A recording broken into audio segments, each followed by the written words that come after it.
5 key pillars. One, improving the business climate by maintaining macroeconomic stability, addressing security closing the infrastructure gaps. Three, promoting investment in key sectors such as manufacturing, agriculture, and tourism. Four, sharing prosperity by investing in poor programs in health, education, and social welfare. And five, fostering the devolved system of government to enhance service delivery. Building on the progress made under the economic transformation agenda, the government initiated the Big Four agenda anchored on the third medium-term plan or the Vision 2030. The government focused on transforming the lives of Kenyans through strategic interventions on food and nutritional security, affordable housing, manufacturing for job creation, and universal health coverage. Mr. Speaker, while we celebrate the remarkable achievements from the past investments in the priority programs under the economic transformation agenda and the Big Four, continues to grapple with various social, economic, and environmental challenges. In preparing this year's budget, we extensively consulted Kenyans. The insights, comments, and suggestions have informed the priorities laid in this budget. Key among the concerns: one, the high cost of living; two, high level of unemployment among the youth; three, income inequality; and four, public debt burden. Mr. Speaker, we have noted that most of the concerns raised by Kenyans were associated with the negative effects of COVID-19 pandemic. In response, the government developed and implemented appropriate economic policies and rolled out targeted programs that cushion the citizens and businesses from the adverse effects of the pandemic. Building on the progress realized, we have outlined policies in this budget that are geared towards returning the economy back on a more sustainable growth path for improved livelihoods. In pursuit of this, we have therefore chosen this year's budget theme as accelerating economic recovery for improved livelihoods. The government will implement economic policies and undertake structural reforms geared towards improving the welfare of Kenyans. This includes aligning and accelerating implementation of the Big Four agenda and the third economic stimulus program for sustainable growth. Mr. Speaker, conscious of the constrained fiscal space, we intend to implement these policy measures within a sustainable fiscal framework. Indeed, we have moderated our spending levels, targets, and ensured cautious revenue projections. We have reprioritized public spending towards proper expenditures in health, education, and supporting the vulnerable segments of the population. In addition, we are leveraging on the public-private partnership to fund projects, support the private sector, and narrow fiscal deficit. Mr. Speaker, the next section of my statement will give highlights of the economic policy context, policy priorities of the government, and the strategy for accelerated economic recovery. I will later provide highlights of the fiscal framework underpinning this budget, spending priorities, and the proposed tax policy measures. Mr. Speaker, this year's budget has been prepared against a backdrop of a moderate global growth of 4.4% from a recovery of 5.9% in 2021. The global economy contracted by 3.1% in 2020 following the outbreak of COVID-19 pandemic. However, there are risks to this growth outlook, largely from possible emergence of COVID-19 pandemic and the ongoing conflict in Eastern Europe. Mr. Speaker, Kenya's economy demonstrated remarkable resilience to the COVID-19 shock in 2020 and staged a strong recovery in 2021. Following the easing of the COVID-19 restrictions, reopening of the economy, as well as targeted stimulus intervention by government, the economy registered strong recovery of 9.9% in the third quarter of 2021. Overall, the economy is estimated to have expanded by 7.6% in 2021, a much stronger level from contraction of 0.3% in 2020. In 2022, the economy is projected to stabilize at 6%, supported by recovery in agriculture, industry, and to further strengthen this growth outlook, the government will continue to safeguard macroeconomic stability by ensuring inflation remains within the government target range, while interest rate remains stable to support growth in private sector credit. The foreign exchange market is largely expected to remain stable, with foreign exchange reserves providing buffers against shocks in the foreign exchange markets. The current account deficit is projected at 5.9% of GDP in 2022, supported by a rebound in horticulture and tea exports, as well as increased inflows of remittances. Mr. Speaker, the economic outlook may be affected by emerging domestic and external risks. On the domestic front, reemergence of COVID-19 variant and possible adverse weather conditions could reverse the projected economic recovery. On the external front, the ongoing conflict in Eastern Europe has created uncertainties that will affect the global economic outlook through disruptions of supply chains, rising global oil prices, and increased inflationary pressures. Mr. Speaker, the government will monitor all the domestic and external risks and take appropriate policy actions to cushion the economy and Kenyans in the event the risk materializes. Mr.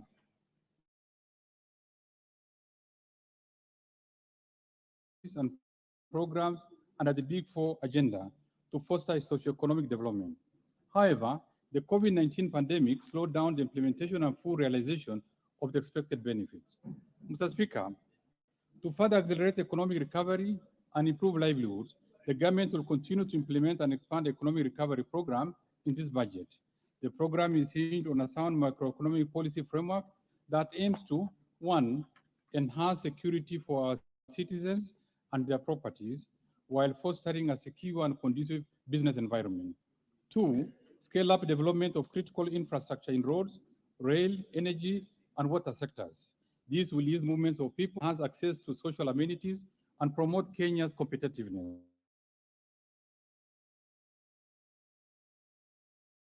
Sustainable recovery by promoting agricultural productivity, growth in manufacturing, environmental conservation and water supply, support tourism recovery, and ensure sustainable land use and management. Four, expand access to quality services in health, education, and appropriate social safety nets for the vulnerable population. Five, support the youth, women, and persons living with disabilities through government-funded empowerment program. Six, continue supporting the whole system of government through active engagements, policy guidance, and timely transfers of shareable revenues. This will indeed strengthen county government systems and enhance quality service delivery. And lastly, sustain implementation of various reforms targeted at enhancing efficiency in the delivery of public services. Mr. Speaker, the implementation of the economic recovery program supported by the International Monetary Fund is fully on track. The IMF program has four key objectives.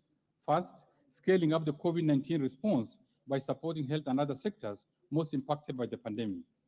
Second, reducing debt vulnerabilities by pursuing a revenue-driven fiscal consolidation plan that targets to stabilize debt to GDP ratio and subsequently put it on a downward level.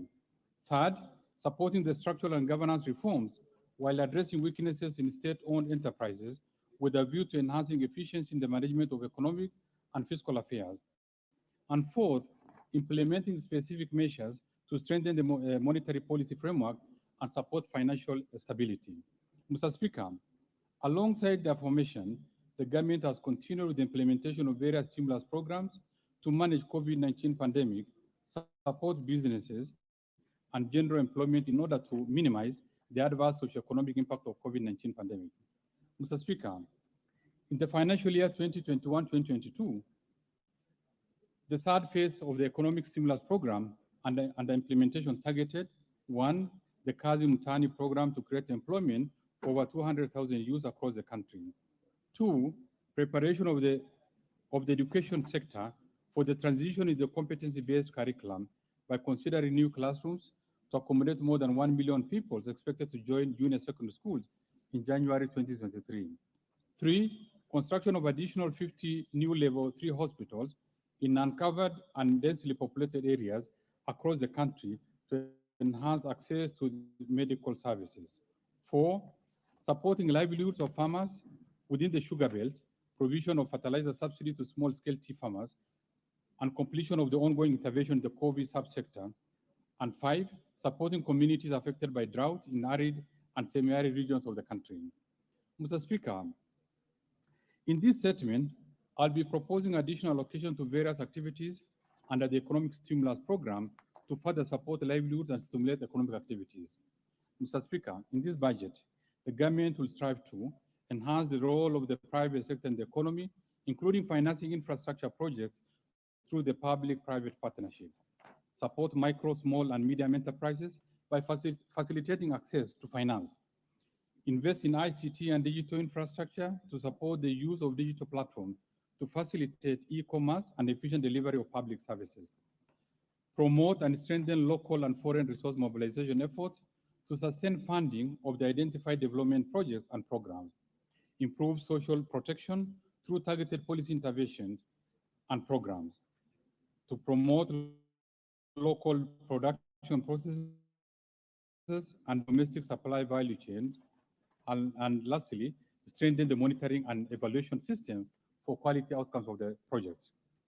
Mr. Speaker, implementation of the socio-economic policies and structural reforms have seen Kenya graduate from a low-income to a middle-income country, with estimated per capita income of Kenya shilling 244,000 in 2021. This is a significant leap of 92.1% from the level of Kenya shilling 127,000 in 2013. Our vision is to achieve the upper middle income status by 2030 with a minimum per capita income of at least Kenya shilling 453,000. Mr. Speaker, looking back since 2013, when the current government took reign of power, Kenya has achieved monumental milestones, especially at the macroeconomic level. For instance, the economy has grown by 155% from the value of Kenya shilling 5.3 trillion in 2013 to Kenya shilling 13.5 trillion in 2022. Two, a strong economic growth, averaging 4.6%, has been realized over the period, including impressive recovery of 7.6% in 2021 from a contraction of 0.3% in 2020, occasioned by the COVID-19 pandemic.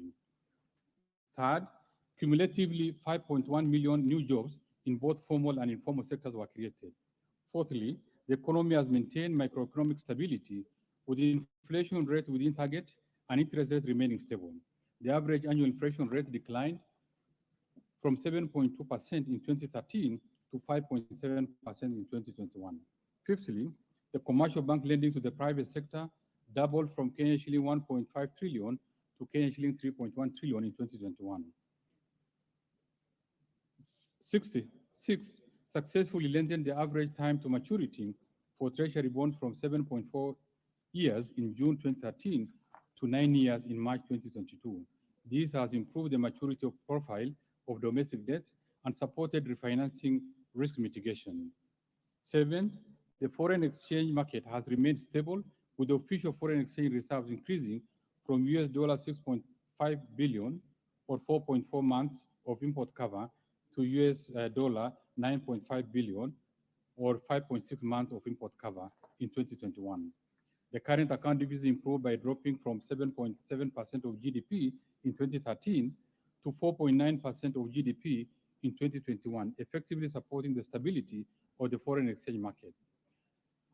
Annual diaspora remittance grew by close to 300% from Kenya shilling 112 billion in 2013 to the current Kenya shilling 436 billion in 2022. Foreign direct investment rose from Kenya shilling 56.7 trillion in 2013 to Kenya shilling 75.1 trillion in 2027. Ordinary revenue collection has more than doubled from Kenya shilling 0.8 trillion in the financial year 2012-2013 to Kenya shilling 1.8 trillion in the financial year 2020-21, and further to Kenya shilling 2 trillion in the financial year 2021-2022.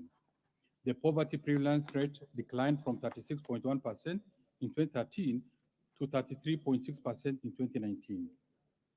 Mr. Speaker, the ongoing police reforms aimed at protecting lives and enhancing general security of the citizens, 1,000 citizens in 2012 to the current one policeman to 462 citizens. With regard to the infrastructure, Mr. Speaker, the government has constructed an additional 10,500 kilometers of tarmac roads spread across the 47 counties, facilitating efficient movement of people and goods, thereby rapidly stimulating economic activities. Mr. Speaker, the completion of the standard gauge railway has not only eased movement of passengers during the period, but also led to the transportation of 17.6 million tons of cargo between 2018 and 2021. During this period, over 6.5 million passengers have used the standard gauge railway. This has had positive effects on the economy, including creation of jobs. Mr. Speaker, within the same period, the government tripled power generation from 1,300 megawatts to the current 3,900 megawatts. Of these, 73% is from green source, thus consolidating Kenya's leading generation of green energy in Africa. This has significantly increased the number of households connected to electricity to more than 8.3 million today, compared to 2.3 million in 2013. Mr. Speaker, the international oil prices have been rapidly rising for close to a year without any sign of easing. Conscious of the adverse impact of the high oil prices on all sectors of the economy, the government has taken deliberate steps to subsidize palm prices through the Petroleum Development Levy Fund. This action has stabilized palm prices and consequently prices of goods and services. The government remains committed to provide adequate resources to mitigate the rising cost of fuel. Mr. Speaker, in its pursuit to increase productivity while staying on the economic transformation trajectory, the government has sustained the pace of investment in all sectors. The agricultural sector remains the largest contributor to our GDP and priority under the Big Four agenda on food and nutrition security. The government has continued to support large-scale production of staple food, expanded irrigation schemes, increased access to agricultural inputs, and supported smallholder farmers to sustainably produce and market various commodities. In addition, the government introduced the warehouse receipt system to reduce post-harvest losses. Mr. Speaker, the price of fertilizer has more than doubled in the last 1 year and is still rising. To safeguard food security in the country, the government has allocated to allocate a further Kenya shilling 2.7 billion in the financial 2022-2023 to cushion the farmers while sustaining food production. Mr. Speaker, to strengthen land and property ownership, the government million title deeds over the last 8 years. The government has also fully digitized land records in Nairobi Registry under the National Land Information Management System, referred to Ardhi Sasa program, to improve accessibility of land records and lowering the cost of land transaction. Mr. Speaker, Kenya's emergent oceans and blue economy will remain a key growth engine for the country. In the last 5 years, the country has heavily invested in measures to expand marine fisheries, grow marine transport and logistics, and establishing Kenya as a source of quality and cost-effective labor. These measures have resulted in in the opening of the Lamu port, reopening of the port of Kisumu, establishment of the nascent shipyards at the port of Mombasa and Kisumu, revival of the Kenya National Shipping Line, construction of an ultra-modern tuna fish hub at Liwatoni in Mombasa, among others.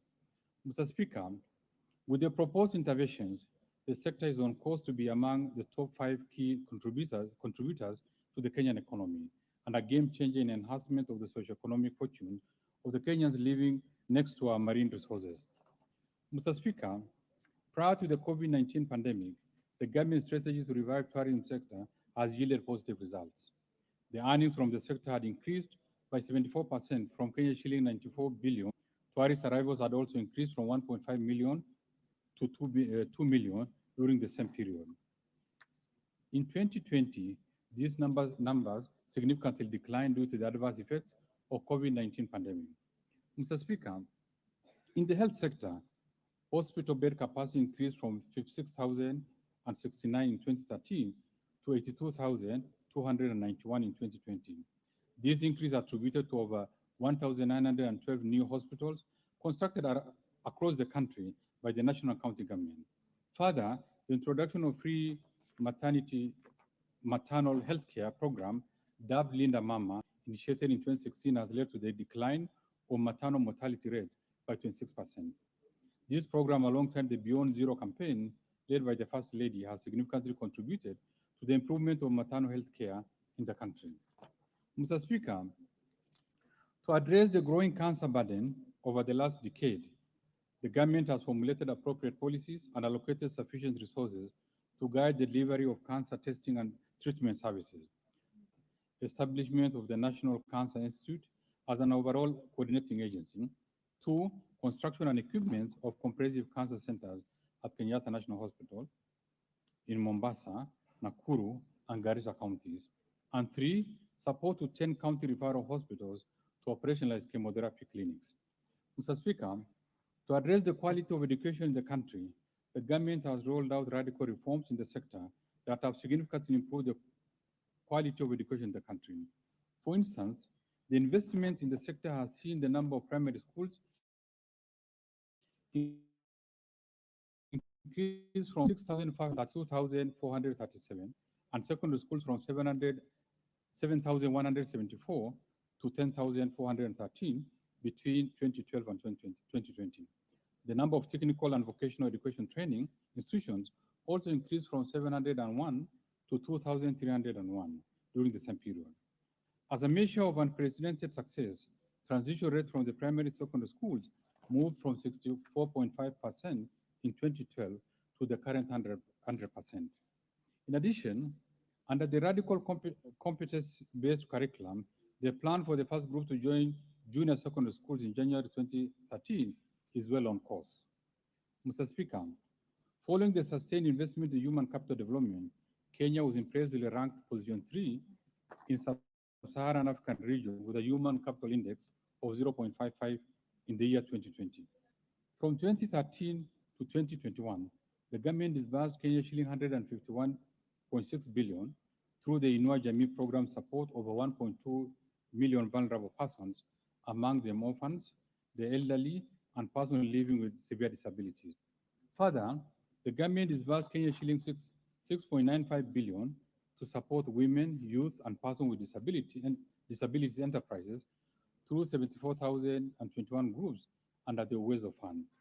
Mr. Speaker, to improve efficiency in the delivery of government services, the government initiated and operationalized 52 Huduma Centers across the country. In 2014, the government launched the e-Citizen platform, where 350 government services have now been successfully migrated. The platform has since served over 27.2 million customers while raising Kenya shilling 87.1 billion in revenue for the government. Mr. Speaker, in 2013, the government's commissions and other institutions established by the Constitution were duly operationalized, albeit with huge financial requirements, thereby straining the country's fiscal position. Mr. Speaker, to build on the milestones achieved so far, we'll be implementing the following policy, legal, and institutional reforms to improve the business environment, increase efficiency in public service delivery, and strengthen transparency and accountability in public finance management. Mr. Speaker, the government has continued to implement various reforms in procurement to improve efficiency and transparency, enhance good governance, and promote savings in the procurement process. Among the reforms is the procurement of an end-to-end e-government procurement system, whose pilot phase will commence in July 2022, with a target date for full rollout to all ministries, departments, and agencies in January 2023. Mr. Speaker, on framework contracting, we have submitted to this House for enactment the Public Procurement and Asset Disposal 2021. This bill provides for multiple awards where several bidders can be awarded the same contract. Once enacted, it will hasten the delivery of services to citizenry and support local farms, particularly in specialized areas like pharmaceuticals, supply of foodstuffs, and commodity markets. Mr. Speaker, further, to put together a framework that harmonizes the qualification for supply chain management personnel, that clarifies competencies for the various cadres in the supply chain management function. In this respect, I direct all procuring entities to adhere to the requirement of this framework. Mr. Speaker, the government commitment to empowering SMEs owned by women, youth, and persons with disabilities under the Access to Government Procurement Opportunities Program remains firmly on course. In this respect, National Treasury has re-engineered the AGBO portal to enable real-time registration and monitoring. The system has further been linked to other government institutions to facilitate faster verification and reporting. Mr. Speaker, we have undertaken a comprehensive assessment of vulnerabilities in state-owned enterprises. In particular, the in-depth financial evaluations of selected state-owned enterprises, excluding Kenya Airways, that face the largest financial and fiscal risk, revealed a cumulative liquidity gap of shilling 383 billion over the next 5 years. This gap is expected to be covered by undertaking specific policy interventions to improve efficiencies, reduce costs, and increase revenue. Mr. Speaker, In order to enhance the operational and financial efficiency of state-owned enterprises, we shall first implement the blueprint on governance reforms, on enforcement and separation of roles and responsibilities among institutions that exercise oversight. Second, fast-track the implementation of government investment management information system and capture, among others, all loan advance to the enterprises. Third, extend the coverage of financial evaluations to other states to anticipate, quantify, monitor, manage, and mitigate fiscal risk from the state corporations.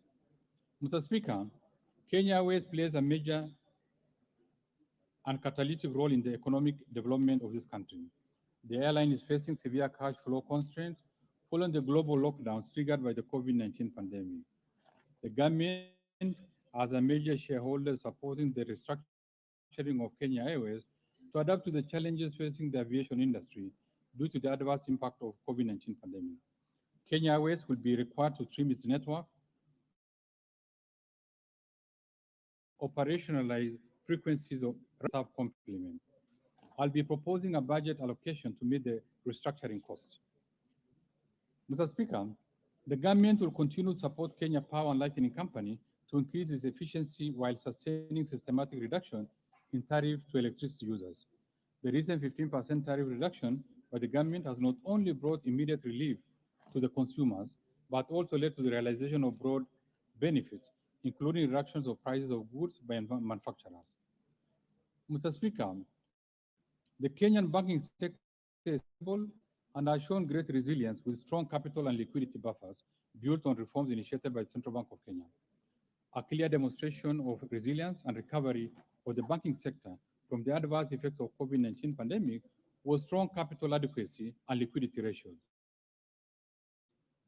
As at end of December 2021, capital adequacy ratio was 19.6%, which was above the minimum requirement of 14.5%, while liquidity ratio was 56.2%,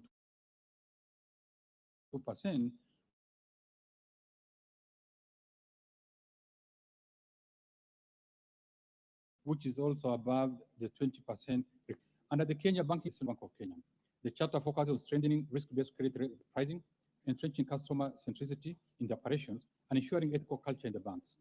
In addition, the Central Bank of Kenya Act 2021 was enacted to provide the central bank with powers to license and oversight the previously unregulated digital credit providers.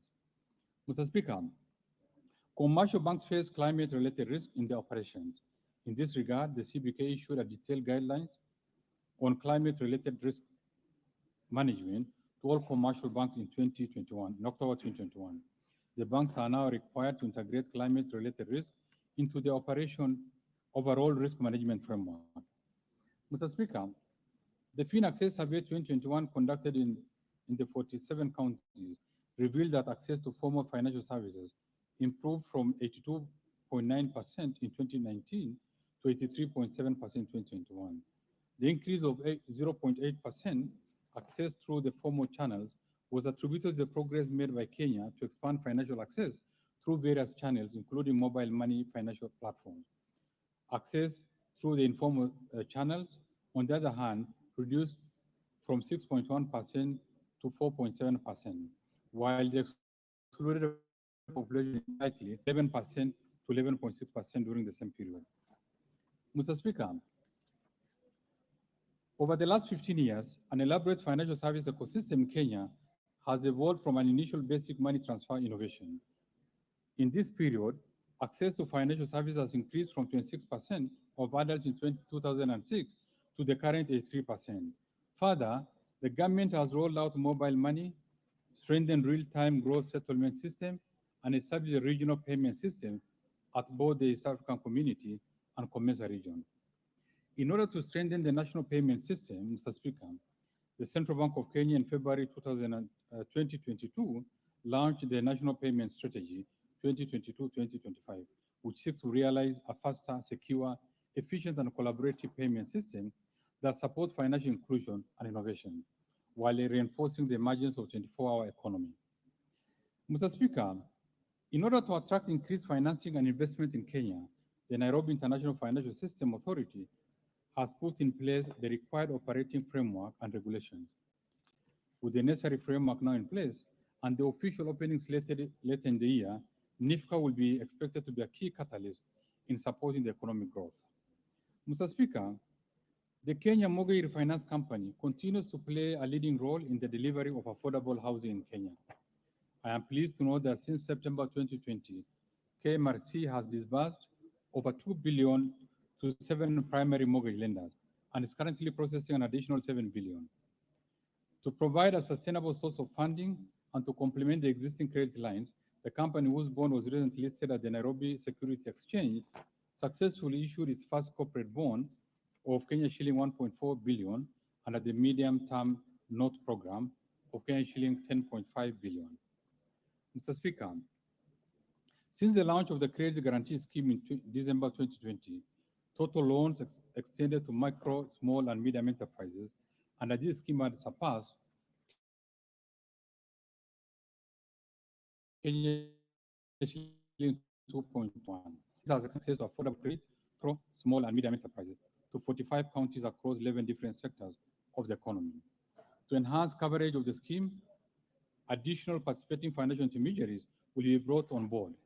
Further, the government will seek support of development partners to increase the scheme's capital from the current Kenya shilling 4 billion to Kenya shilling 10 billion over the medium term. Mr. Speaker, to deepen capital markets, the government is undertaking a review of the legal and regulatory framework to address emerging issues in the capital market space. These include, among others, aspects on collective investment schemes and investment-based crowdfunding. In addition, the government is installing a new central security depository system at the Central Bank of Kenya to support planned reforms in the secondary trading of government bonds. Mr. Speaker, to enable more investment advisors offer investment advisory services, I propose to amend the Capital Markets Act to expand the spectrum of persons who can act as investment advisors. This will allow single director companies and partnerships to be licensed as investment advisors. Mr. Speaker, the payroll of the public service pension continues to grow and had more than 300,000 pensioners and dependents as of December 2021. The National Treasury will roll out the much-awaited re-engineered pension management system in the course of the financial year. The system will offer an end-to-end enterprise resource planning solution in the management and processing of pension benefits. Mr. Speaker, the Public Service Superannuation Scheme that was operationalized in January 2021 has attracted more than 352,000 members with a current fund value of shilling 27 billion. The scheme is eventually expected to ease pressure on the pension wage bill while guaranteeing sustainability of public service pension. Mr. Speaker, to further improve the pension policy framework, the National Treasury is developing an overarching national pension policy that sets the guiding principles for application across board on structuring and management of retirement benefits for public servants. In order to widen the scope of investment, where pension schemes can invest their funds, Mr. Speaker, I propose to amend the retirement benefits investment guidelines to include the unlisted real estate investment trust incorporated in Kenya that are approved by the Capital Markets Authority. Mr. Speaker, the much-awaited government-backed pension scheme for informal sector workers, Kenya National Entrepreneur Saving Trust, KENEST, targeting 15 million marginalized informal sector workers, has now been registered. To operationalize the scheme, the government is restructuring the Akiba bond platform for safe and secure investment for the unique heterogeneous informal workers. To this effect, the National Treasury is working with stakeholders in the financial sector to roll out the scheme across the 47 counties in the course of this financial year. Mr. Speaker, in the recent times, motorcycles and three-wheelers have increasingly been engaged in commercial fare-paying passengers business. Unfortunately, the number of accidents in this category of business have been on a steady rise, yet the owners of motorcycles do not have insurance cover to cater for any treatment in case of injuries or compensation in case of death or any other damages caused by an accident involving motorcycles. In this respect, I propose to amend the insurance regulations to require motorcycles and three-wheelers used by fare-paying passengers to take insurance for their passengers. Mr. Speaker, In an effort to strengthen disaster risk management in the country, the government will fast-track the enactment of the disaster risk management policy and bill, finalize the disaster risk management strategy, and update the disaster risk financing strategy. In addition, the National Treasury will expedite the finalization of Public Finance Management Regulation 2022. Mr. Speaker, in order to demonstrate our commitment in addressing climate change, the government will implement the Financing Locally Led Climate Action Program, a 10-year financing program aimed at mobilizing climate finances to support local communities build their resilience and adapt to the impacts of climate change in 47 counties. In the financial year 2022-2023, I propose to allocate Kenya shilling 6.1 billion to this program. Mr. Speaker, in addition, the government has finalized the long-term low-emission strategy to guide a low-carbon climate-resilient development path. To address the financing challenge of climate change actions, the government will develop a climate finance mobilization strategy. Further, in order to promote private sector investments in green projects and programs, the government will fast-track the finalization of the national policy framework on green fiscal incentives and development of the carbon mechanism design. In the forestry sector, the government is committed to expand the country's tree cover from the current 7.2% to the 10% target. The government is revitalizing efforts to meet this important target through resource mobilization with partners and engagement with the counties to dedicate more areas and resources under the forestry regimes, as well as tackling the catchment degradation that has contributed to the rising lakes phenomenon. In this regard, I propose to allocate Kenya shilling 10.2 billion to support conservation of forests and water towers. Mr. Speaker, in order to encourage reporting and recovery of identified assets by the Unclaimed Financial Assets Authority, I propose to amend the Unclaimed Finance Assets Act to provide for waiver of penalties, fines, and audit fees in justifiable circumstances, as well as to cap accumulation of penalties and interest to the value of the assets. I also propose a 12-month voluntary disclosure program to grant relief of penalties on the unclaimed financial assets declared and delivered in the next 12 months under the program. Mr. Speaker, Article 173 of our Constitution established a judiciary fund, which will be administered by the Chief Registrar in meeting the administrative expenses of the judiciary. In this respect, the necessary procedures for operationalization of the fund have been put in place. In particular, the following have so far been achieved. One, the Judiciary Fund Act and regulations have been enacted. Two, the bank accounts for the fund have been opened at the Central Bank of Kenya. Three, an appropriate budget for judiciary in the financial year 2022-2023 has been created. And four, if means has been enhanced to accommodate judiciary fund operation. This fund will be fully operational with effect from 1st July 2022. Mr. Speaker, the fiscal policy supporting the budget for the financial year 2022-23 and also the medium term is designed to accelerate economic recovery for improved livelihood for Kenyans. Mr. Speaker, as mentioned earlier, one of the objectives of our economic recovery program is to reduce the debt vulnerabilities by pursuing a revenue-driven fiscal consolidation. In this regard, the government has developed a draft national tax policy to guide tax administration that will soon be shared with stakeholders and peer review institutions for input. Further, the government is developing a medium-term revenue strategy to boost tax revenues, improve the tax system, and link taxation to our development needs over the medium term. Mr. Speaker, in addition, the government will continue to rationalize tax expenditures and retain those whose intention is to promote investment and ensure sustainability and value for money from our resources.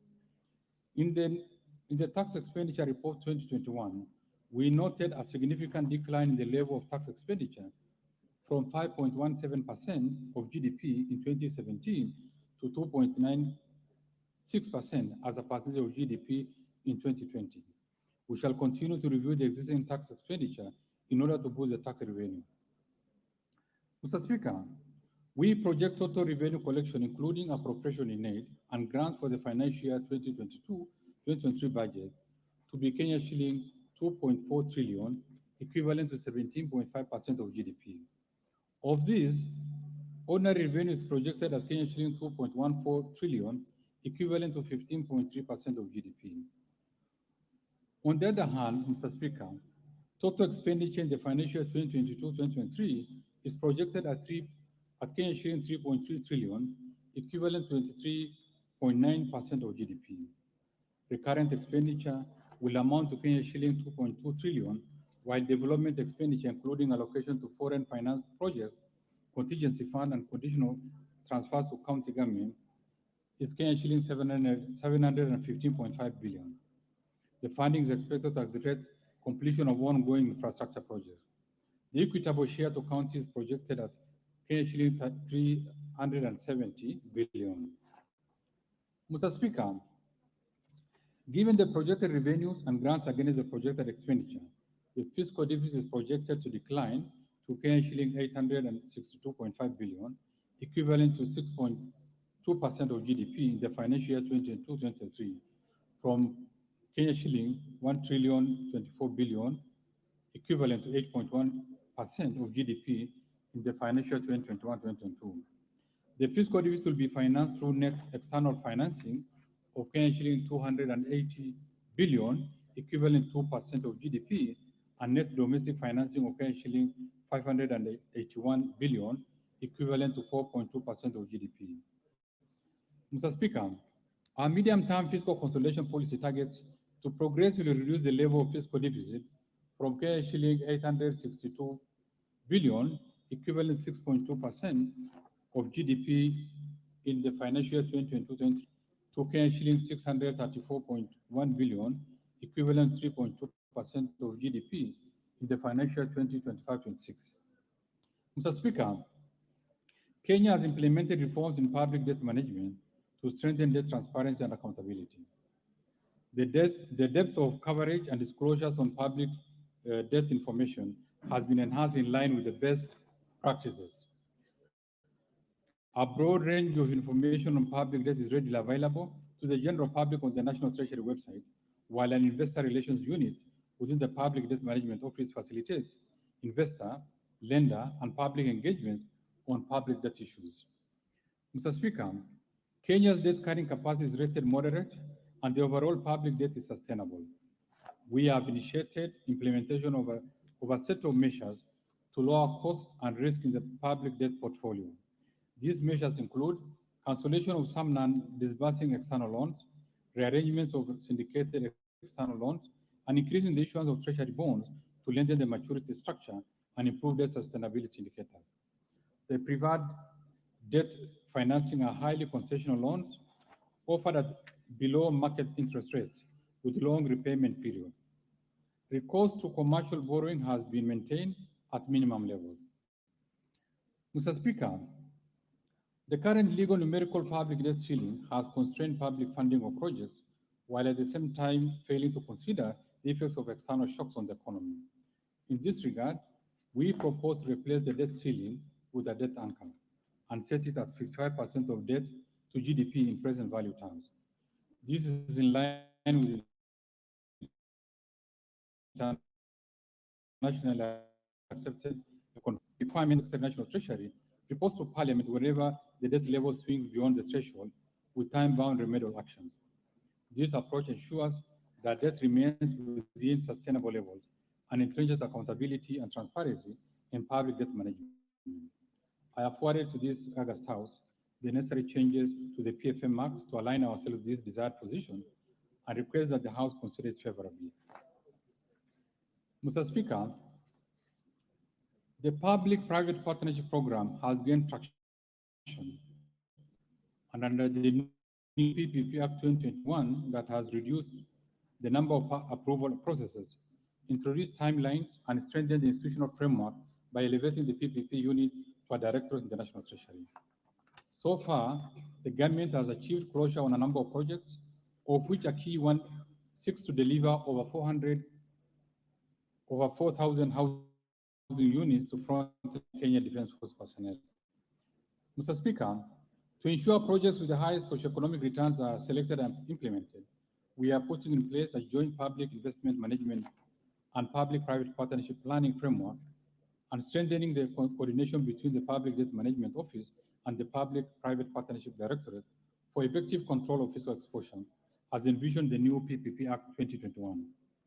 Further, the government will fully operationalize the Public-Private Partnership Project Facilitation Fund to support activities of the PPP Directorate and those of the contracting authorities in preparation phase of a project during the tendering process and project appraisal.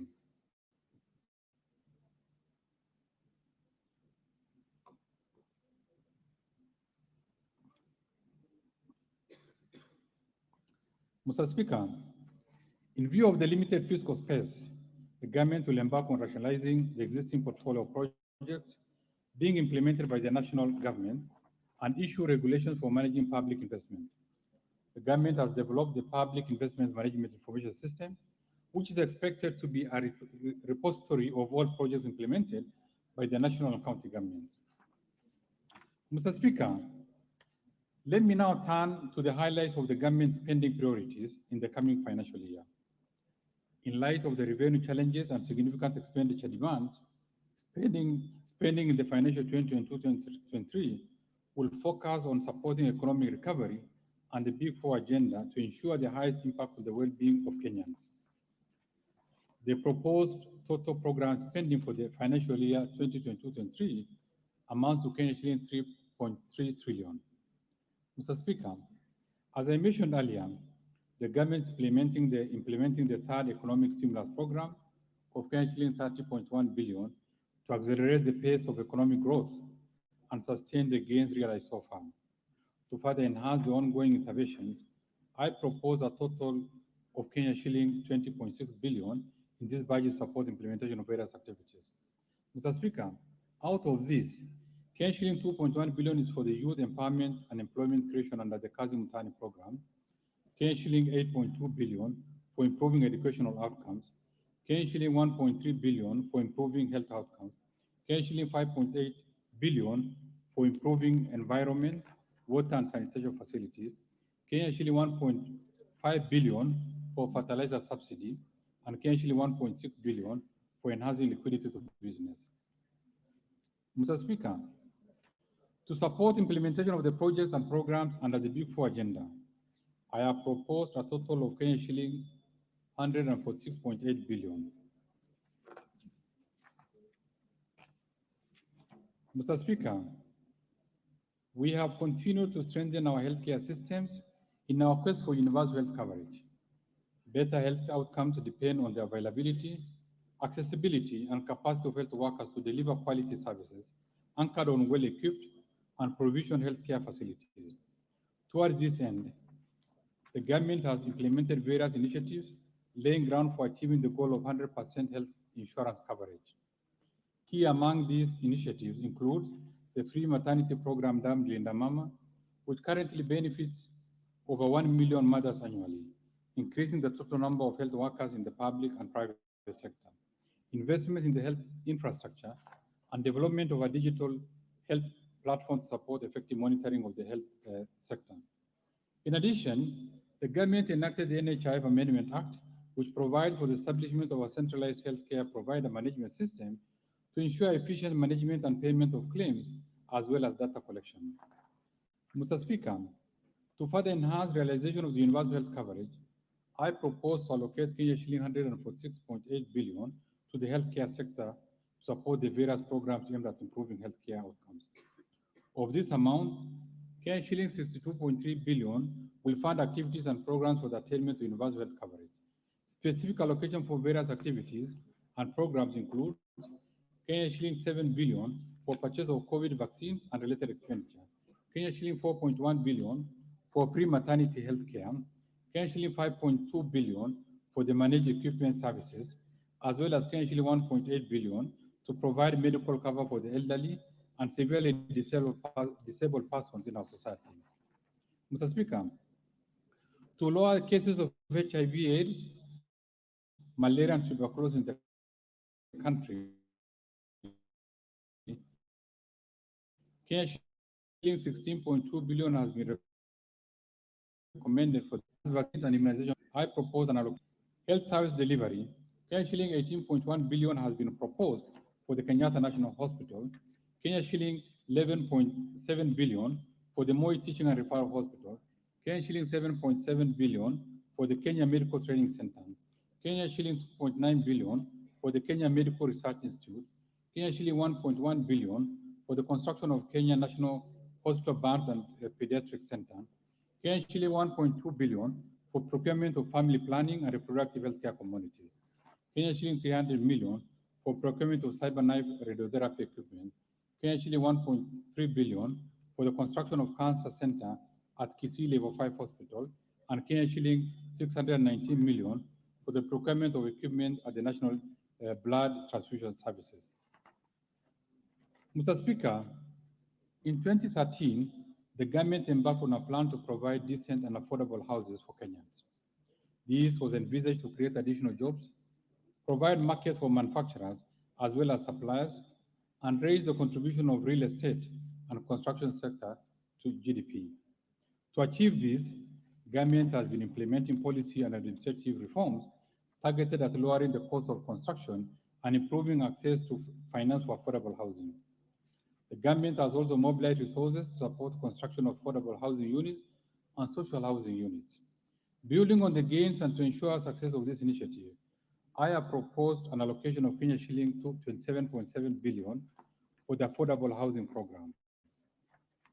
The proposed allocation includes Kenya shilling 4.6 billion to Kenya Mortgage Refinance Company for enhancement of the company's capital, as well as for on lending to primary mortgage lenders, Kenya shilling 8.7 billion for construction of affordable housing units, as well as Kenya shilling 1.2 billion for construction of social housing units. Mr. Speaker, to support the Nairobi Metropolitan Services in reversing urban indignity in Nairobi County, Kenya shilling 200 million has been recommended for the Nairobi Metropolitan Services Improvement Project, and Kenya shilling 118.7 million for construction of footbridges. Other key allocations to the housing, urban development, and public works sector include Kenya shilling 5.9 billion for the Kenya Informal Settlement Development Project 2, Kenya shilling 700 million for construction of markets, Kenya shilling 1 billion for maintenance of government pool houses, Kenya shilling 1.1 billion for the construction of housing unit for the National Police and Kenya Prison, Kenya shilling 700 million for the Kenya Urban Program.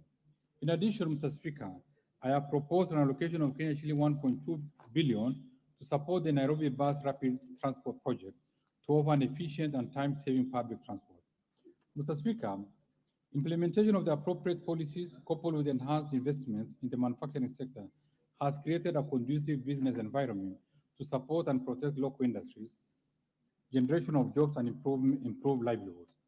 Mr. Speaker, to further promote local industries, I have proposed an allocation of Kenya shilling 10.1 billion under the various implementing ministries, departments, and agencies.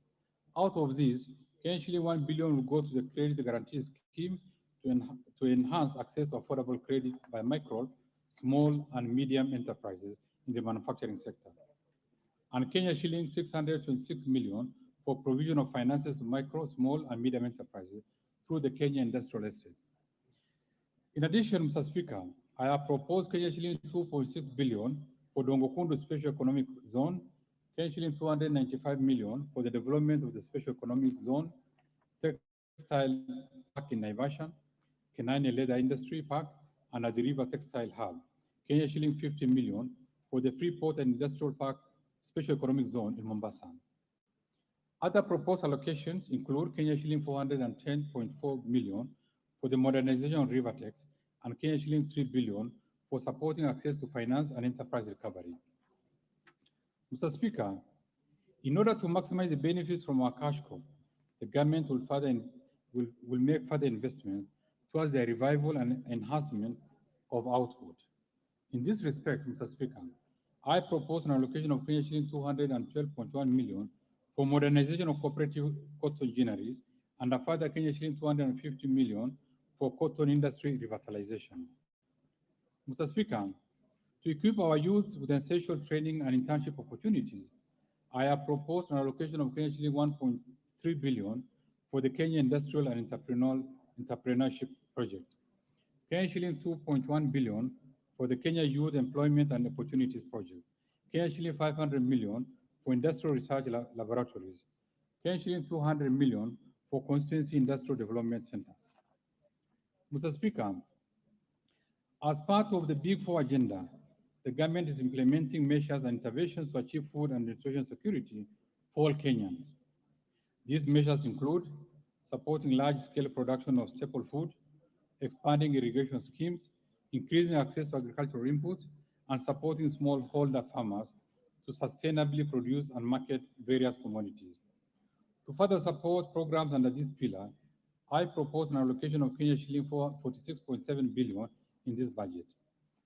Out of this, Kenya shilling 4.2 billion will go to the National Agricultural and Rural Inclusivity Project, Kenya shilling 1.7 billion for the Kenya Cereal Enhancement Program, Kenya shilling 1.9 billion has been proposed for the Emergency Locust Response, Kenya shilling 1.5 billion for the National Value Chain Support Program, Kenya shilling 1.1 billion for the Agricultural Sector Development Support Program 2, Kenya shilling 1.5 billion for the Small Scale Irrigation and Value Addition Project, and Kenya shilling 690 million for Food Security and Crop Diversification Project.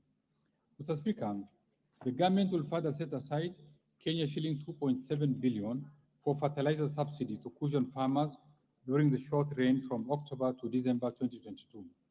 This is in addition to the Kenya shilling 3 billion allocated in the financial 2021-2022.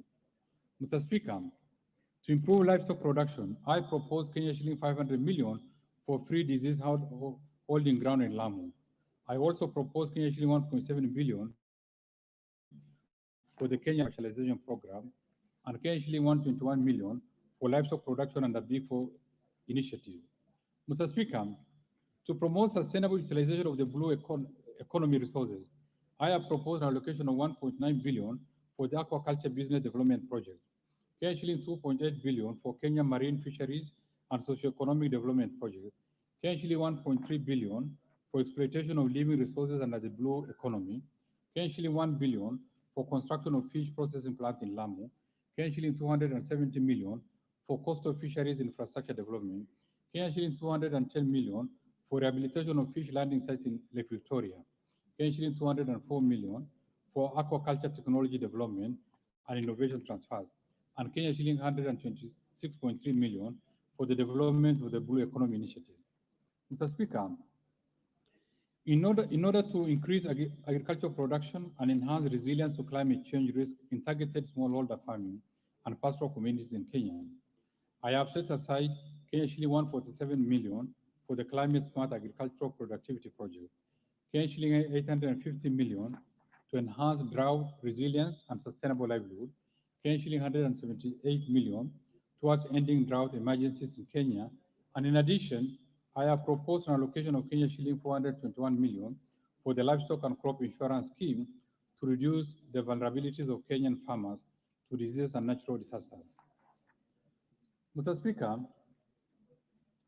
to ensure legitimacy of land ownership, I have recommended Kenya shilling 1.1 billion for processing and registration of title deeds, Kenya shilling 769 million for digitization of land registries, and Kenya shilling 130 million for construction of land registries. Mr. Speaker, other proposed allocations include Kenya shilling 90 million for revitalization of cotton industry, Kenya shilling 300 million for mitigation of fall armyworms, Kenya shilling 200 million for establishment of liquid nitrogen plant, Kenya shilling 200 million towards the embryo transfer project, and Kenya shilling 250 million for construction and refurbishment of the Leather Science Institute. Mr. Speaker, having highlighted expenditures under the Economic Stimulus Program and the Big Four agenda initiatives, I now turn to other proposed areas of expenditure in this budget that will support our path to sustainable and resilient economic recovery. Mr. Speaker, the government continues expanding critical infrastructure in roads, rails, air, and seaports to create an enabling environment for economic recovery and employment creation. Towards this, I have proposed an allocation of Kenya shilling 212.5 billion to support construction of roads and bridges, as well as their rehabilitation and maintenance. Mr. Speaker, The standard gauge railway has presented a modern and efficient transport system that is safe, comfortable, and affordable for passengers and freights.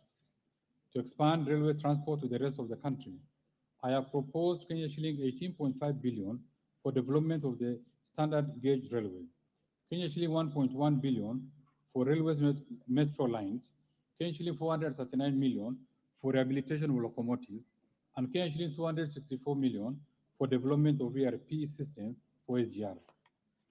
Mr. Speaker, to support production of reliable and affordable energy, I propose a total of KSH 91.5 billion, excluding the provision set aside under the B4 Agenda Initiative.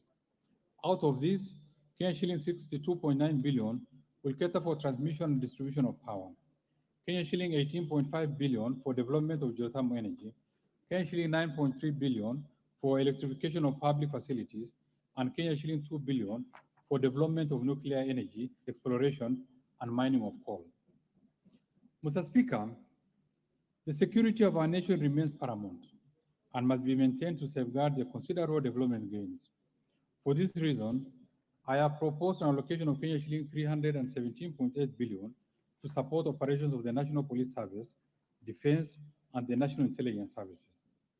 Mr. Speaker, the proposed allocations include Kenya shilling 128.4 billion for defense, Kenya shilling 46.4 billion for the National Intelligence Service, and Kenya shilling 122.2 billion for police and prison service, Kenya shilling 10.7 billion for leasing of police motor vehicles, and Kenya shilling 1 billion for police modernization program, Kenya shilling 1 billion for the national communication and surveillance system, and Kenya shilling 335 million for the equipment of the National Forensic Laboratory. Mr. Speaker, other proposed allocations include Kenya shilling 4.8 billion for medical insurance for the National Police Service and prison, Kenya shilling 2.3 billion for the group personal insurance for the National Police Service and prisons, as well as Kenya shilling 1 billion for the National Integrated Identity Management System. Mr. Speaker, we are committed to provide access to quality education for our children and youth. This will indeed facilitate realization of their full potential and enable them effectively contribute to the development of the country. The allocation and efficiency in spending on education has been increased to improve outcomes. As a result, access to education at all levels has improved remarkably, as evidenced by the increased enrollment in the basic and tertiary institutions. To further improve education outcomes, I propose a total of Kenya shilling 544.4 billion to support programs in the education sector. Mr. Speaker, out of the proposed allocation, Kenya shilling 12 billion will cater for free primary education, Kenya shilling 2.5 billion for recruitment of teachers, Kenya shilling 64.4 billion for free day secondary school education, including insurance under the NHI for secondary school students, Kenya shilling 5 billion for examination fees waiver for grade 6, class 8, and form 4 candidates, and Kenya shilling 1.96 billion for the school feeding program. In addition, Mr. Speaker, I have proposed an allocation of Kenya shilling 1.2 billion for training of teachers on competency-based curriculum, and Kenya shilling 310 million for the digital literacy program and ICT integration in our secondary schools. Mr. Speaker, to support transition from primary education to junior secondary school education under the competency-based curriculum, Kenya shilling 4 billion has been set aside for the construction of classrooms to support school infrastructure development and ensure safe learning in our schools. I have proposed allocation of 2.8 billion for primary and secondary schools infrastructure, and Kenya shilling 1.8 billion for construction and equipping of technical training institutes and vocational training centers. Further, Kenya shilling 1.1 billion has been set aside to increase access and improve the quality of technical and vocational education and training programs under the East African Skill Transformation and Regional Integration Project. Mr. Speaker, other proposed allocations in the education sector includes Kenya shilling 294.7 billion to Teachers Service Commission, Kenya shilling 91.2 billion for university education, Kenya shilling 15.8 billion to the Higher Education Loans Board, Kenya shilling 6.8 billion for Kenya Secondary School Education Quality Improvement Project, and Kenya shilling 5.2 billion capitation for TVET students. Further, Kenya shilling 527 million has been set aside for technical vocational education, training, and entrepreneurship. Kenya shilling 971 million for promotion of youth employment and vocational training, and Kenya shilling 323 million for the National Research Fund. Mr. Speaker, unleashing the productive potential of people living in poverty involves the removal of constraints through economic inclusion programs. In this respect, the government continues to support vulnerable groups through the Social Safety Net program, famously referred to as Inua Jamii. To continue protecting this vulnerable segment, I have proposed an allocation of Kenya shilling 39.5 billion for social protection and affirmative actions in this budget. Mr. Speaker, out of this allocation, Kenya shilling 17.5 billion will cater for cash transfers to elderly persons, Kenya shilling 7.9 billion for orphans and vulnerable children, and Kenya shilling 1.2 billion for persons living with severe disabilities. Mr. Speaker, the proposed allocation also includes Kenya shilling 5.1 billion for the Kenya Hunger Safety Net program, Kenya shilling 500 million for the National Drought Emergency Fund, Kenya shilling 2.6 billion for the Kenya Development Response to Displacement Impact Project, and Kenya shilling 2.8 billion for the Kenya Social and Economic Inclusion Project. In addition, Kenya shilling 933.8 million will go to the Child Welfare Society of Kenya, and Kenya shilling 400 million for the National Development Fund for persons living with disabilities. Mr. Speaker, we acknowledge and support the critical role that youth and women play in nation building. The need for full and equal participation of youth and women across all spheres of the economy needs to be accelerated and sustained.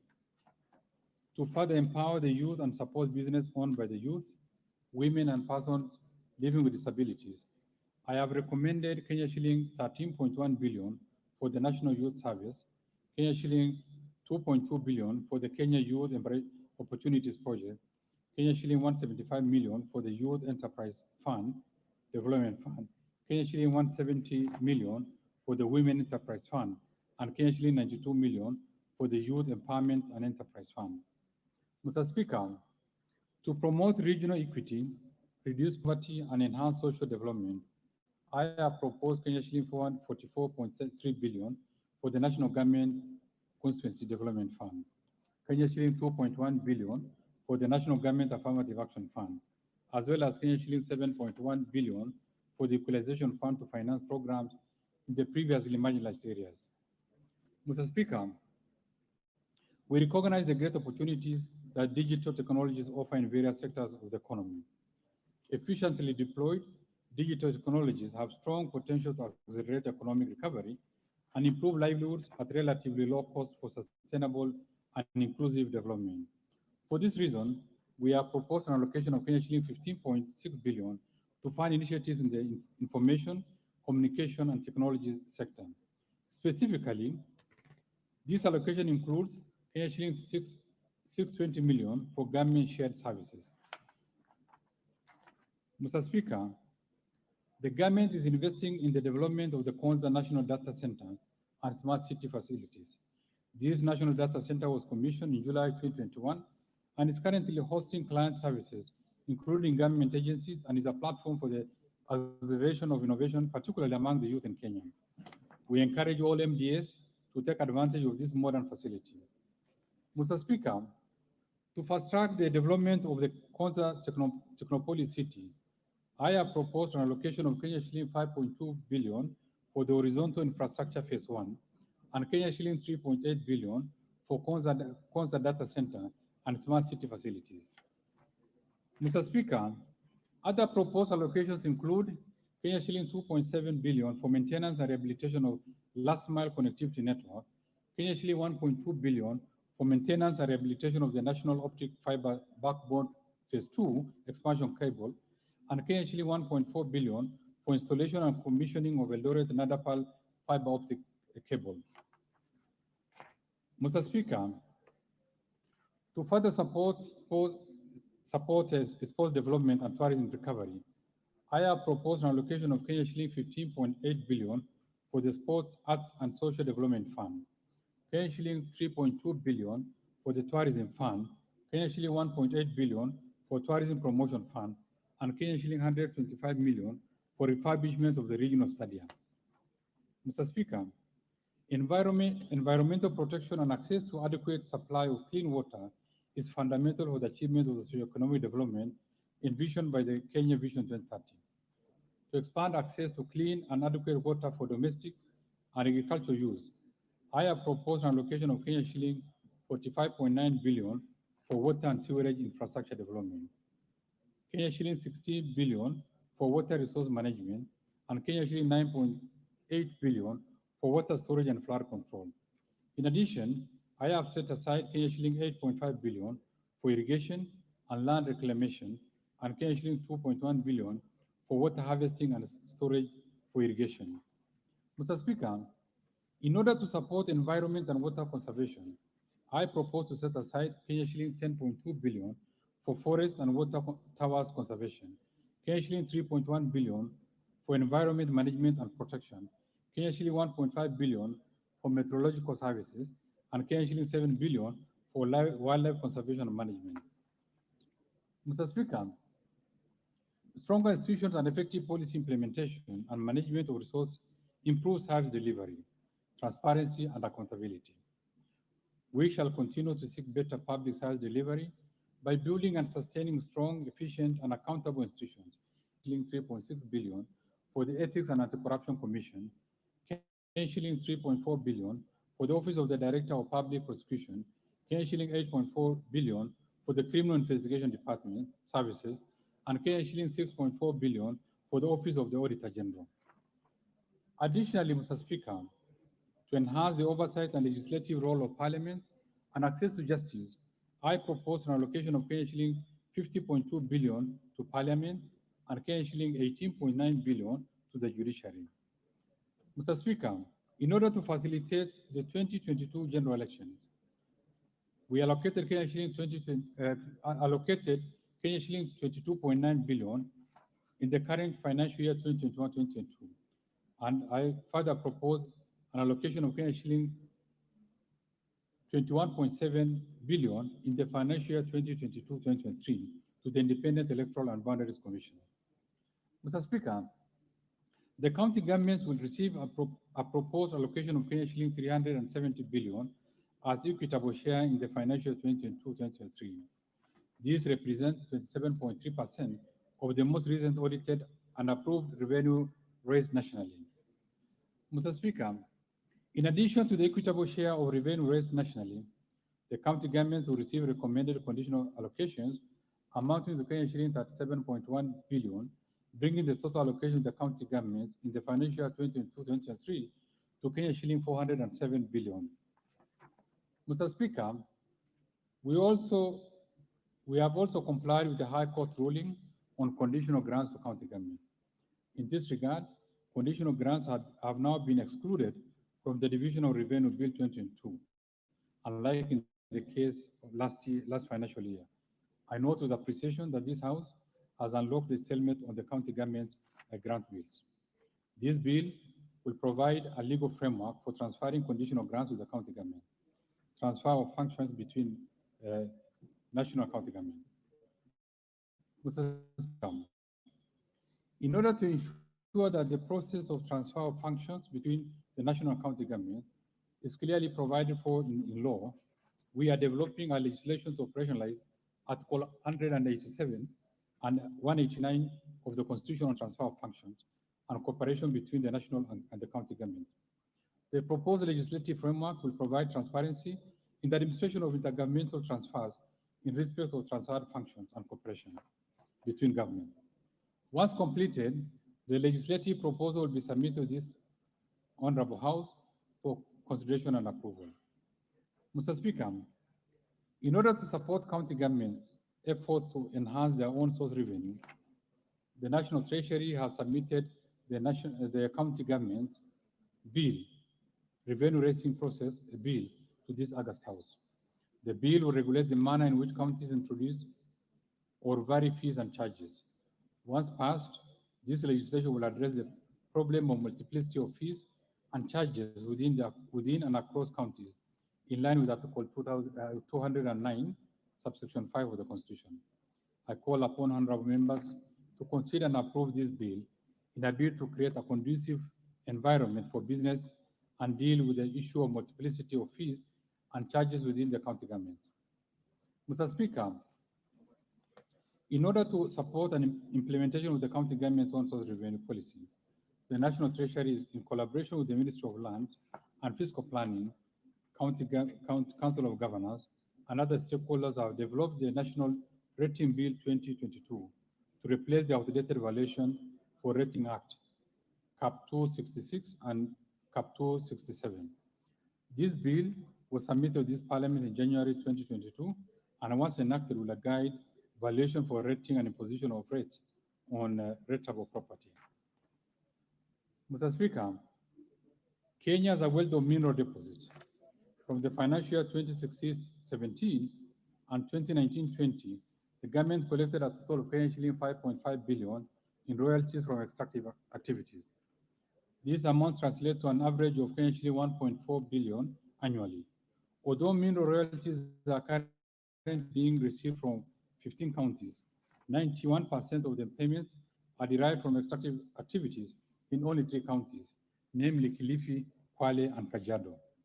Mr. Speaker, following a presidential directive, the National Treasury has since developed a draft framework which provides for mechanisms for sharing of revenue from mineral royalties among the national government, county governments, and communities in line with Section 183 of the Mining Act 2016.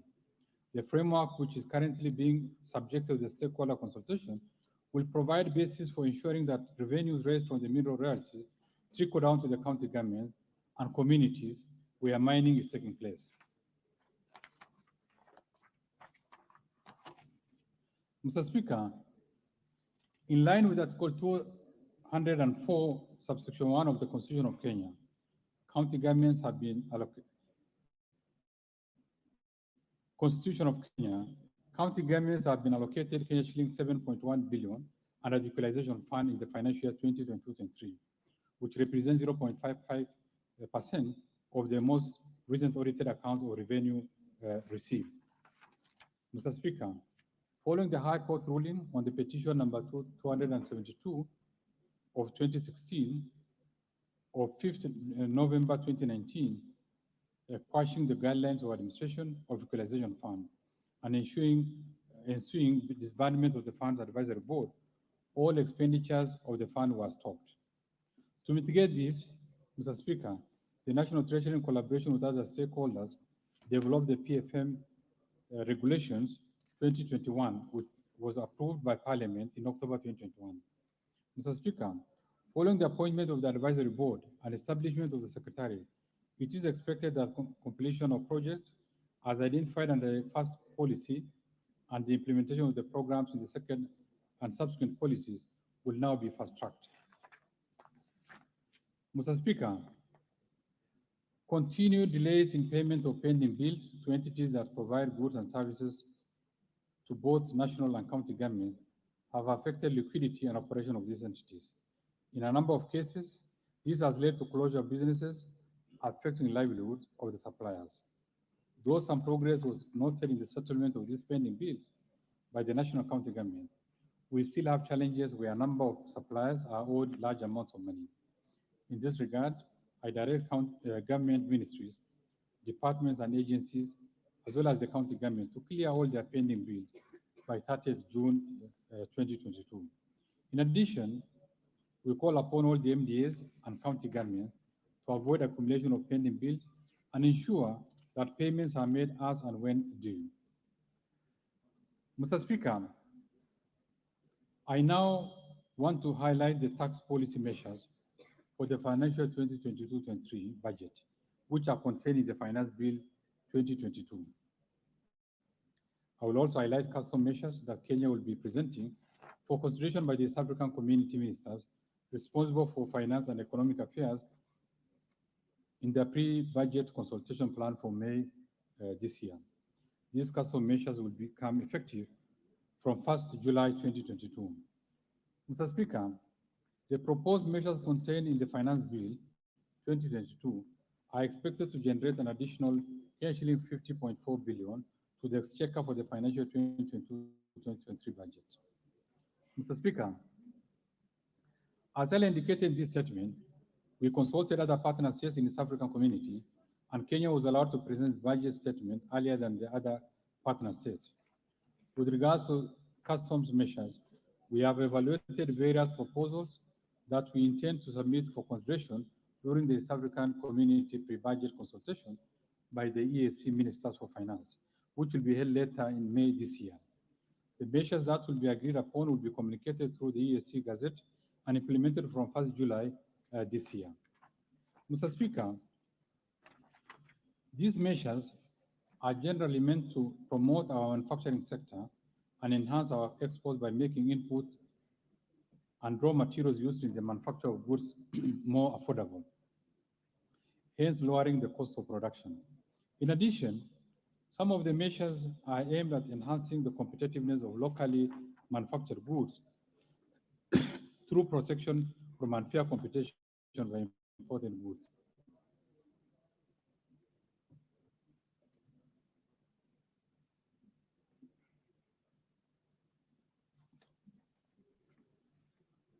Some of the custom measures are also geared towards protecting of critical sectors of our economy, like agriculture, from unfair competition occasioned by importation of products that can be produced by our gallant farmers. In cases where local production does not meet our demand, the government will ensure the deficit is met in an orderly manner that does not adversely affect our farmers. Mr. Speaker, I now turn to the proposed amendments under the Value Added Tax Act. The outbreak of COVID-19 pandemic and the ensuing socioeconomic implications on Kenyans continue to impose a heavy burden on our health sector. In this regard, I have proposed more incentives to the sector by exempting from VAT plant and machinery for use by manufacturers of pharmaceutical products. Mr. Speaker, the government has been progressively addressing the cost of healthcare in the country so as to expand access to quality and affordable healthcare services. To further reduce the healthcare costs, I propose to exempt from VAT medical oxygen supplied to registered hospitals, urine bags, adult diapers, artificial breasts, and colostomy or ileostomy bags for medical use. Mr. Speaker, assembly of motor vehicles and manufacture of motor vehicle parts locally has gained traction in order to encourage more investment, especially in the manufacture of passenger motor vehicles locally. I propose to exempt from VAT inputs and raw materials used in the manufacture of passenger motor vehicles. Additionally, I propose to exempt locally manufactured passenger motor vehicles from VAT. Mr. Speaker, charitable organizations play an important role of supporting the vulnerable members of society. Currently, entities that make cash donations to charitable organizations that are registered under either the Societies Act or the Non-Governmental Organization Coordination Act are allowed to deduct the cash donations from their taxable income. However, entities that donate cash to charitable organizations that are not registered under the two acts are not allowed to deduct such donations from their taxable income. To address this challenge, I propose to amend the Income Tax Act to allow all entities that donate cash to charitable organizations to deduct the donations from their taxable income. Mr. Speaker,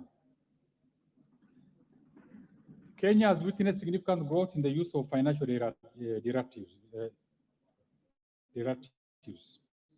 including hedging, futures, and options. However, there is no provision in the Income Tax Act to charge the gains accruing from the financial derivatives to non-residents. To ensure equity and fairness, I propose to amend the Income Tax Act to provide for the taxation of gains accruing to the non-residents for the transaction involving financial derivatives in Kenya. Mr. Speaker, last year, the Income Tax Act was amended to replace the previously thin capitation rule for determining taxable income with a method that restricts interest based on a ratio of earning before interest, taxes, depreciation, and amortization. In the amendment, Microfinance institutions licensed under the Microfinance Act were omitted in the exclusion list of the application for the new rule. In this regard, I propose to amend the Income Tax Act to exclude microfinance institutions licensed under the Microfinance Act from the interest restrictions based on a ratio of earnings before interest, taxes, depreciation, and amortization in determination of their taxable income. Mr. Speaker, next I will highlight the proposed amendments under the Excise Duty Act. The Act provides for annual inflation adjustments of the specific duty rates on all products. However, it has been observed that the adjustment may not always be appropriate for some products, depending on the economic and social environment facing these products at that time. To address this, I propose to empower the Commissioner General of KRA to exclude from inflation adjustment such products after consideration of the prevailing economic circumstances facing them. Mr. Speaker, last year, the Excise Duty Act was amended to introduce excise duty on all imported eggs. This was meant to protect local producers of eggs. However, we have noted that the tax has adversely affected the hatching business as there is insufficient local capacity to supply all the required eggs for hatching. To address this situation, I propose to exempt from excise duty eggs from hatching imported by licensed hatcheries upon recommendation by the responsible cabinet secretary. Mr. Speaker, neutral spirit is an input for manufacture of pharmaceutical products. Manufacturers of pharmaceutical products, which are not subject to excise duty, are entitled to a refund of the excise duty paid on the raw materials or inputs. The processing of such refunds takes time, hence creating cash flow challenges. To address this concern, I propose to exempt neutral spirit used by the registered pharmaceutical manufacturers upon approval of the Commissioner General of KRA from excise duty. Mr. Speaker, currently, locally assembled motor vehicles are exempt from excise duty. In order to ensure the same treatment for manufactured passenger motor vehicles, I propose to exempt from excise duty locally manufactured passenger motor vehicles. This is aimed at encouraging investment in this sector and enhancing competitiveness of locally manufactured passenger motor vehicles. Mr. Speaker, gambling, gaming, and alcohol addiction have become prevalent in our society. These habits are extremely addictive and can result in a variety of harmful repercussions, especially to the youth. Advertisements for alcoholic beverages, betting, and gaming contribute greatly to the promotion of these habits. To discourage the promotion of these products and activities, I propose to introduce excise duty of 15% on fees charged by all television stations, print media, billboards, and radio stations for advertisements of these activities. Mr. Speaker, in the recent years, innovations in the tobacco industry have led to the introduction of new products beyond e-cigarettes. These products continue to negatively affect the health of our citizens.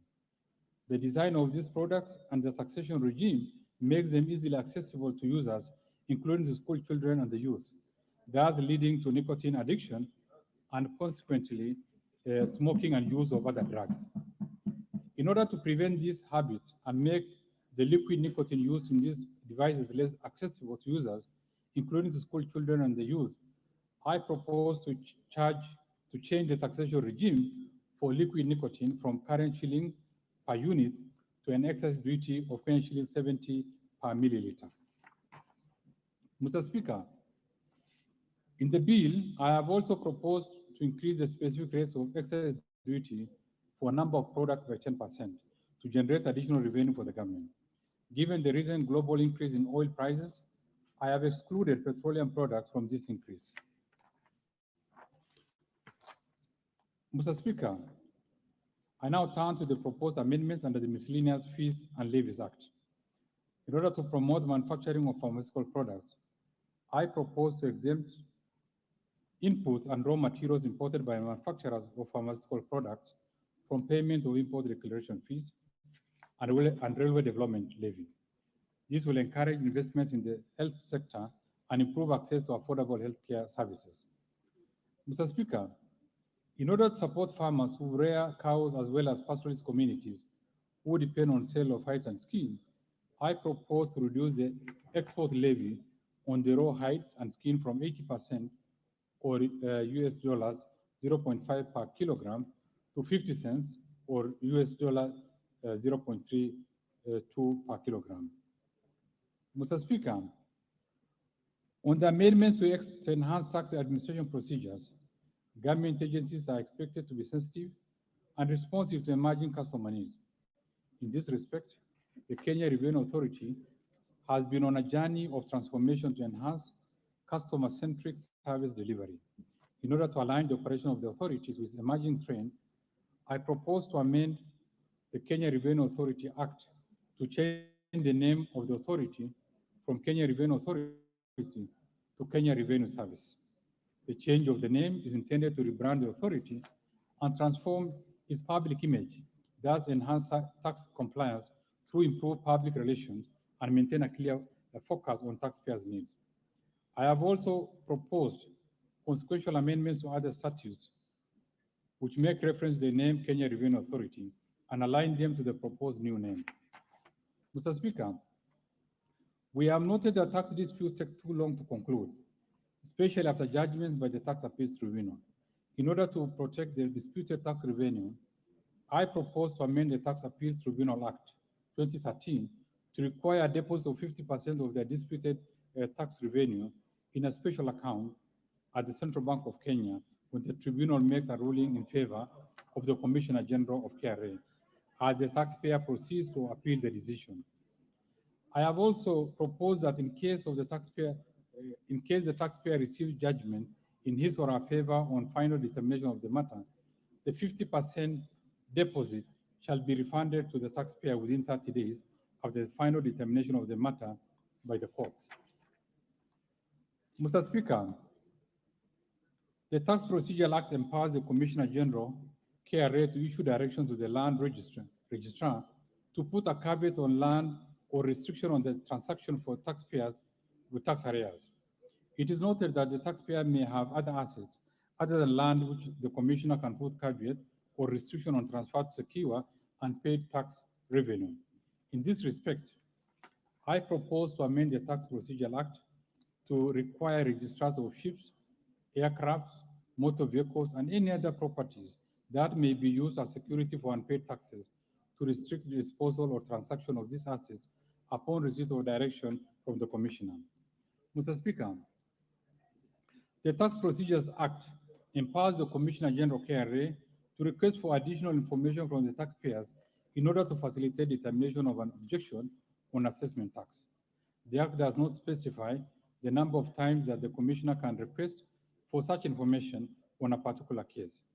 This prolongs the determination of tax disputes as additional information can be requested severally, and any request for additional information provides the Commissioner with additional 60 days to make a decision. In order to address this gap, I propose to amend the Act to require the Commissioner to issue a decision on objection by taxpayer within one cycle of 60 days from the date of receiving a valid objection by a taxpayer. Mr. Speaker, Kenya ratified and deposited the Multilateral Convention for Mutually Administrative Service Assistance in the tax matter with the Global Forum on Transparency and Exchange of Information on Tax Matters in July 2020. Under this convention, Kenya is expected to exchange information on tax matters with tax jurisdictions that are members of the forum. In order to promote greater tax transparency among multinational enterprises, I propose to amend the Income Tax Act to require that multilateral enterprises which have been operational in Kenya to report their activities within Kenya and in other jurisdictions to the Commissioner General, Kenya Revenue Authority. Mr. Speaker, the Statutory Instrument Act that became effective in 2013 provides for automatic expiry of the statutory instrument after 10 years from the date of their publication. In this respect, there are several tax-related regulations issued in accordance with the Act, as well as some that were issued prior to the enactment of the Act that will expire after the 10-year period.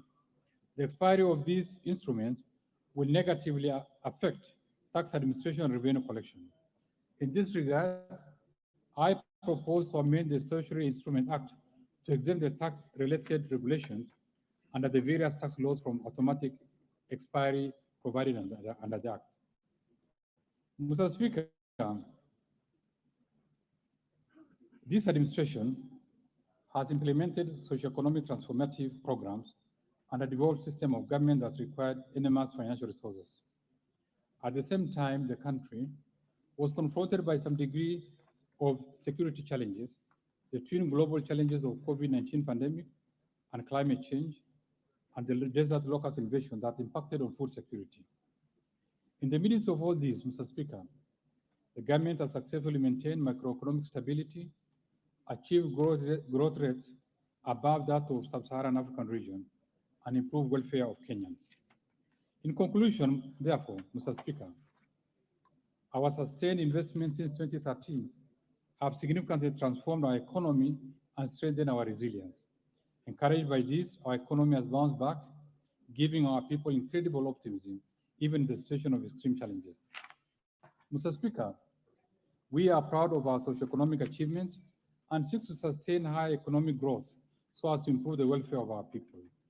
Considering the envisaged development agenda and the limited fiscal space, we have carefully balanced the difficult choices in resource allocation in order to finance the highest priorities that will propel this country to greater heights of prosperity. I am confident that we have made the right decisions that will accelerate the pace of our economic growth. At this point, Mr. Speaker, I wish to thank His Excellency the President, Honorable Uhuru Kenyatta, for his leadership and guidance, which has transformed this country into a regional economic hub. I also thank my fellow cabinet secretaries, the respective principal secretaries, and various accounting officers and staff in all government, ministries, departments, and agencies for their support and contribution to the financial year 2022-2023 budget. Mr. Speaker, I also express gratitude to Kenyans for their rich and diverse contributions, proposals, and suggestions that help us to finalize this budget. My appreciation goes to first to you, Honorable Speaker of the National Assembly, and your counterpart in Senate, the majority and minority leaders, and the entire House leadership, including the respective clerks, for overseeing the approval process of the budget estimates for the financial 2022-23 and the related document. Second, to the honorable members of the Budget and Appropriation Committee, the Finance and Budget Planning Committee, and all other departmental committees of this House, as well as the staff of Parliamentary Budget Office, for their constructive inputs during the approval process of the budget. Third, I recognize and appreciate the management and staff of the National Treasury who have worked tirelessly for long hours to ensure that this budget and supporting documents were prepared within new timelines to enable the presentation of this budget in April, thus paving way for the August general election. Fourth, the Kenya Revenue Authority, Central Bank of Kenya, Attorney General's Office, Commission on Revenue Allocation, financial sector regulators, and the various agencies under the National Treasury and the planning for their contribution and advice during the budget process. Fifth, my gratitude goes to our multilateral and bilateral development partners for their continued technical and financial support. Further, I thank the private sector for their sustained contribution to the growth of our economy. And sixth, I wish to appreciate the media and the non-state actors for the active engagement and participation in the financial 2022-2023 budget process. Mr. Speaker, allow me to once again thank all honorable members of the National Assembly and the Senate for their support in facilitating legislative proposals supporting the government economic transformation agenda over the last 10 years. At this juncture, I wish honorable members the very best as they seek to renew their mandates with the electorates during the upcoming general election. My hope is that the electioneering period will not distract us from our pursuit to solidify and sustain the economic growth trajectory we have realized over the years. Lastly, and not least, Mr. Speaker, I remain immensely grateful to my family for their love, understanding, regular encouragement, and above all, their unfailing support as I steer my demanding duties at the National Treasury and Planning since my appointment to the docket. I thank you all, and may God bless you. The very last, Mr. Speaker,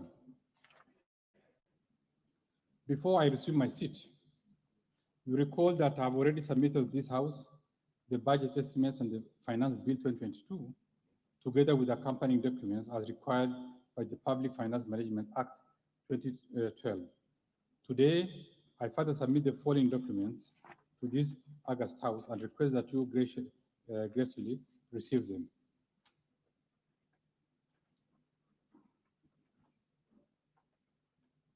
Honorable Speaker, the documents include the budget statement of the financial year 2022-2023, the budget policy statement 2022, estimates of revenue, grants, and loans for the financial year 2022-2023 budget, financial statement for the